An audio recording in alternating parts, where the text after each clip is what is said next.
Hey everyone, the Amazing Flec here talking about week 8 as a new father. Right now I'm playing frisbee with Aspen the Wonder Dog right here, just sitting in my breezeway, tossing the frisbee, getting him some exercise. He was sitting inside of his crate for quite some time today. We can't leave him unattended in the house or in the yard because he will just wreak havoc and dig up stuff and all that. He's a great dog, but he needs a lot more attention than we can give him at the moment. But week 8 as a new father, a lot can change in a short period of time. And as I said in the previous video, postpartum depression is definitely a real thing. Parenting is not an easy job by any stretch. I never thought that it would have been. But to actually walk the walk instead of seeing other people do it or imagining what it must be like to be a parent if you're not a parent is apparently two very different things, so to speak. And it really pays to talk things through in advance. If you have a concern or an anxiety about something that is related to the child, related to your baby, it's good to voice that sooner than later so you can sort through the details and make sure that everyone's needs, especially the babies, are being met. And it's important to put your own feelings aside sometimes too, because your feelings uh, aren't always in line with reality, I've discovered. Uh, you can think and take for granted that you're a very careful person. Go get it, buddy. And you can take for granted that you are in touch with yourself and who you are and your partner. But it's easy, all too easy to take it for granted and think that you know what's going on. And sometimes it's a very good idea to dig a little bit deeper. Sometimes it's good to leave certain things alone.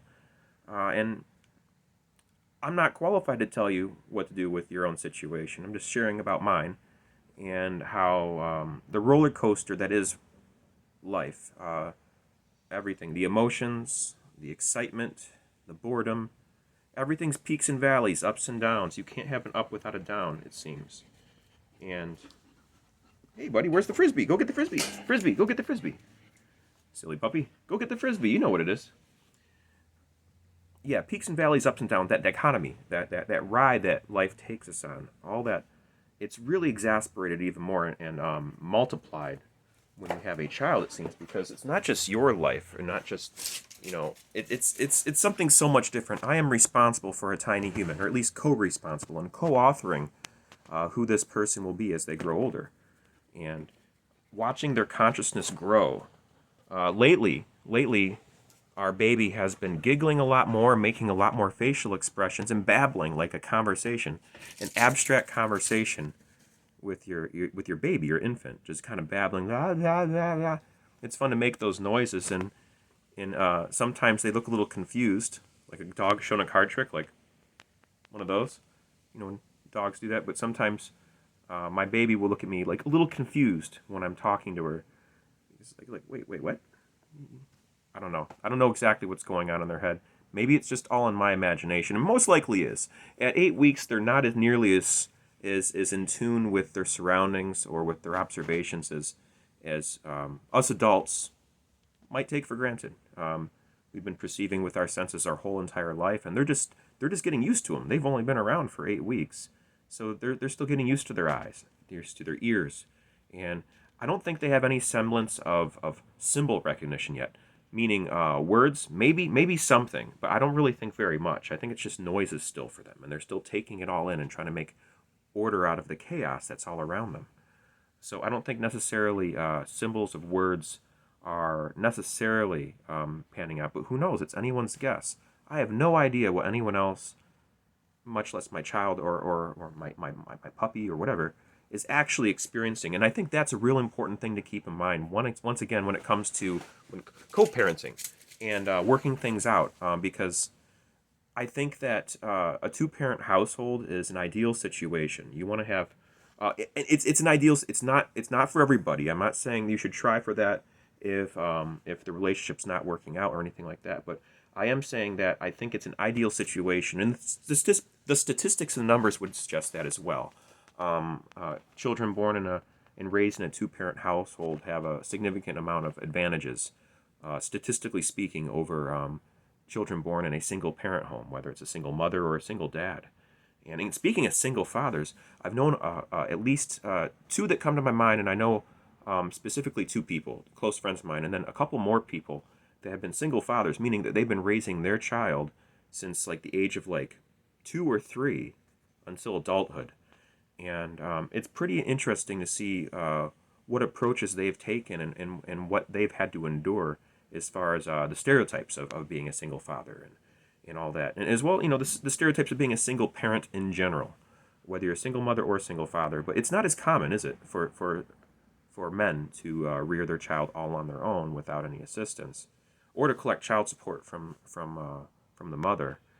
But they can offer some really good insight. And I'm of the school of thought that when you're in a relationship with someone, whether it's romantic, business, platonic, any sort of relationship with someone, that you should be as independent as you possibly can and be able to take care of the responsibilities all on your own as much as possible. I know that's a really tall order, but the idea behind this is if you align yourself with someone else who is able to take the initiative on things and to do the job regardless of whose job it is, just to get the job done. If you have two people who are that gung ho and motivated to do what needs to get done, then you have a really powerful situation where you have two people who get the things done, and even proactively before problems happen, have them solved before they even become an issue. Thinking thinking ahead a couple moves, measuring twice, cutting once, that sort of philosophy. If you have people that and also are independent and don't take each other for granted, I think you have a very, very good situation, an ideal situation, because you can handle just about anything, and at least more than what most people can handle in those circumstances. So yeah, week 8 as a new father. What an emotional roller coaster ride it's been so far. Not just with my personal relationship with my baby as well as my partner, but also with what the doctors and the pediatricians have to say. Just little concerns like, is that a rash, or like, what is it? Oh, she just scratched her face with her nail. That's where that came from. Yeah, keep your child's fingernails filed down nice and short, and be very careful. Those little digits are so delicate. Yeah, we've been trying to keep them filed down, but it could be taxing. Sit there and go back and forth, back and forth. We're too nervous to use the clippers. I don't think you're supposed to. I don't want to, because her fingers are just big enough to go inside the. I don't even want to think about it. I don't want to think about it. Protect your children. Protect the little ones. Yes, but she's just such a bundle of joy. I love my daughter like no one would ever imagine or could ever believe.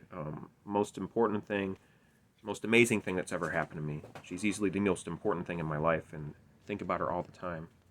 And I can't wait until she comes back home later tonight. So with all that, I'm going to get back to what I'm doing. We have the Detroit Electronic Music Festival going on downtown this week, and I've missed out on the past several years of going down there. The Detroit Electronic Music Festival, otherwise known as Movement, I keep calling it Detroit Electronic Music Festival, but Movement Festival is put on downtown Detroit in Hart Plaza around this time of year, the holiday weekend, Memorial Day weekend. And we have Saturday, Sunday, and Monday, Hart Plaza, and you have a bunch of Detroit techno. You also have some acts that come from all around the world, sometimes with people from all over the place that come in. But we have a number of stages. I want to say like 5 stages of techno and electronic dance music playing all over the place. It's an expensive ticket. It used to be free. But the point is I've been going since around year 2000. 2001, I think, is when I first went the whole time. And it was a free festival back then, just for the first 2 years. But then they found out how much money's involved with it and how much liability happens from it. So they had to start privatizing it and charging a ticket. And the ticket's been steadily increasing over the years. It's pretty expensive. But the point is that's where I got my start street performing and busking. Doing my contact juggling. If you're new to my channel, contact juggling is that thing that David Bowie did in the Labyrinth with a crystal ball going between the fingers, and all sorts of amazing tricks where you make a crystal ball look like it's floating, moving around. It's pretty awesome, and you can do it with anything round. And if you go to my playlist section here on my channel, you can click on my circus and flow arts tutorials or my contact juggling tutorials link, and I teach you how to teach yourself how to do all sorts of really, really fun circus stuff. So yeah, check out my playlist. I posted a video every single day of last year. Crazy, and a video every week of this year to slow down a little bit more. But yeah, check out that. I organized all the content and playlists. Thumbs up. So you can learn how to play with crystal balls or anything round and make them look like they're floating around your body. But then the point is that this weekend is the Detroit Electronic Music or Movement Festival downtown, and that's where I got my start street performing. I would just hang out there and just try to move the ball to the beat of the music, and then at some point someone gave me $1, a couple bucks, and said, keep doing what you're doing.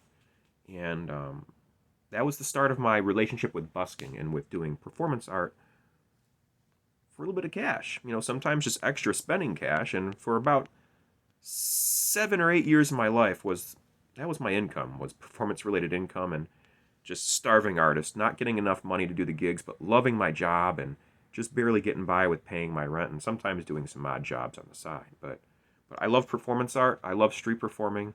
I love making people smile and laugh. I love dancing. I love contact juggling. And I'm going to do all that this weekend. And hopefully I can do fairly good for myself if I can get my ticket price back and maybe, you know, get some money saved up for a new vehicle. My vehicle's about to go. I need to do something about this vehicle. And of course, always have a safety fund, an emergency fund built up for my daughter. We have to make sure that if anything goes wrong, that she's got something like a safety net she can fall on. And hopefully we can do good over there down there at Art Plaza this weekend. So wish your old pal Fleck good luck over here, and I hope that you enjoy your holiday weekend, whatever it might be you might be doing. Hope you get some time to yourself and to time with some loved ones. That's always a great way to spend your day. So folks, thanks very much for watching. I appreciate it more than you would ever guess. Be on the lookout for more videos in the near future. 1 video a week at least. I might be pumping out a couple more videos soon once I get my studio completed in my garage. It'll be just like an El Cheapo studio. I won't keep anything valuable out there. Just like a set. Just a set where I can go out there and bring my camera and do some shooting and maybe some fun editing. But we'll get back to that though. Priorities are important. The most important thing is my daughter. Homeboy needs to get off this internet phone thing and get back to work and prepare for the future. So remember to be the best version of yourself. Be the best version of exactly who you are. And be true to yourself. Never give up. Do your best and all that sort of thing. So hopefully you see me in the next video. If not, enjoy whatever you're doing with your life. Till then, my friends, peace.